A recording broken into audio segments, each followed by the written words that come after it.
আমি এলাকার চেয়ারম্যান, আমি যদি আপনার একটু খোঁজ খবর নেই, সেটা কি আমার অপরাধ হবে? অপরাধ তো কেউ নাই, সে অধিকার আপনার আছে, কিন্তু চেয়ারম্যানের অধিকার বাদ দিয়ে অন্য কোনো অধিকার নিয়ে যদি আমার সামনে খাড়াইতেন, তাহলে যেটুকু কথা কইলাম এটুকু কথাও কইতাম না। খালি চেয়ারম্যান মিলে আপনার সম্মানটা দিতেছি। ভাইজান, আমি চেয়ারম্যানের অধিকার নিয়ে আপনার সাথে কথা কইতেছি, অন্য কোনো অধিকার নিয়ে না। আপনার শরীরটা এখন কেমন? ডাক্তার কি বলছে? ডাক্তার বলছে ওষুধ খেলে সেরে যাব।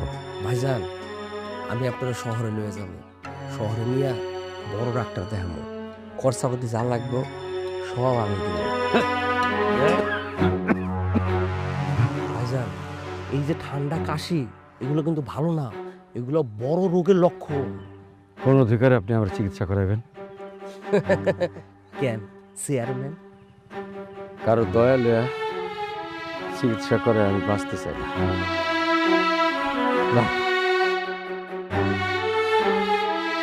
স্যার, এই লোকটা আপনার এত পরিমাণ অপমান করে, তারপরে বারবার আপনি তার লোকটার কাছে যান কেন? আছে রে, বিষয় আছে, তুই এগুলো বুঝবি না। চল। চলেন।